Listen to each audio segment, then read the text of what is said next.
This is the story of the most extraordinary child who ever stuck his tongue out at the Prime Minister. His name was Nicobobinus.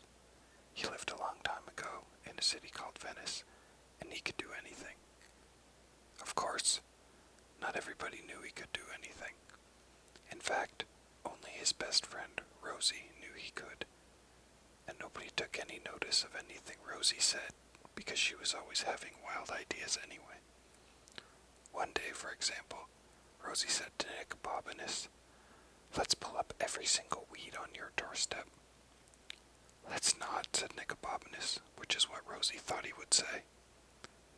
"In that case," replied Rosie, "let's discover the land of dragons." "Don't be daft," said Nicobobinus. "How can we do that?" "Because you can do anything," said Rosie. So the next morning, just as it was getting light, Rosie threw little pebbles up at Nicobobinus' shutters. Nicobobinus was still half asleep when he looked out. "What's the matter, Rosie?" he asked. "Shh," whispered Rosie. "I've got the buns and the lemonade." "What for?" asked Nicobobinus. "Supplies for the road," whispered Rosie. "Where are you going?" asked Nicobobinus.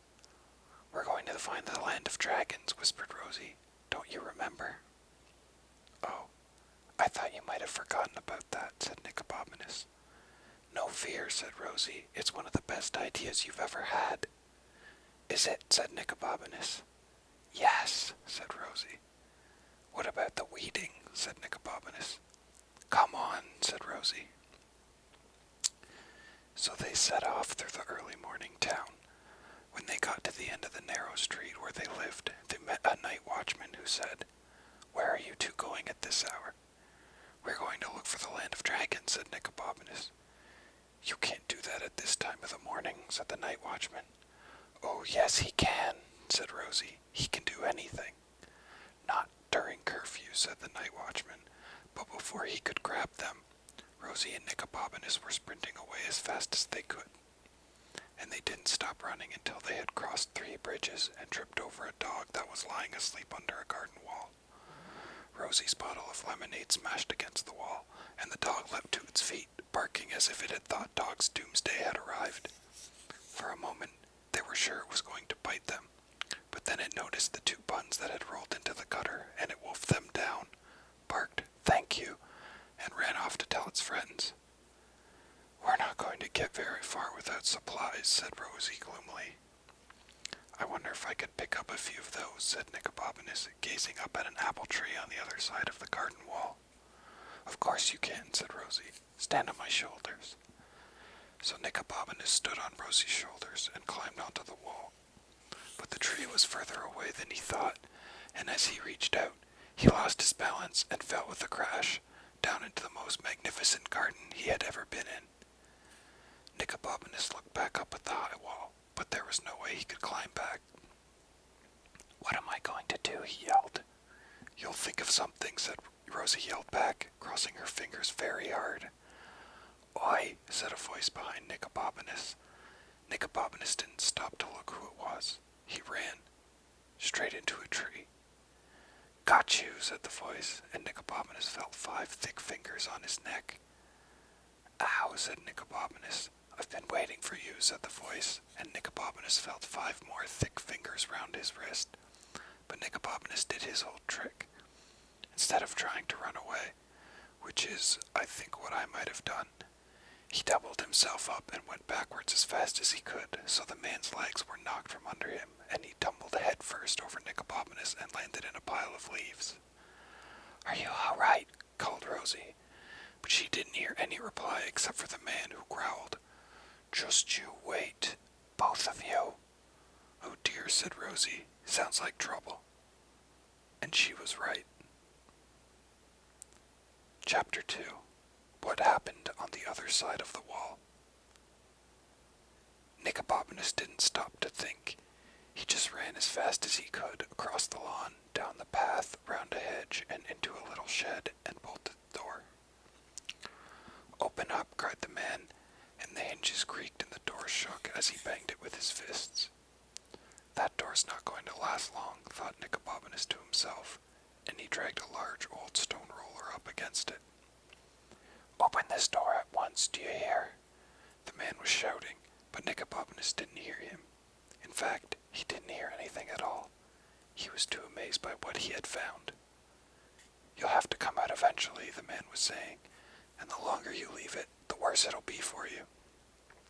But he could have saved his breath. Nicobobinus wasn't listening. He was on his knees examining what he had revealed when he moved the roller. He brushed off the dust and undid the catch, and then lifted it up.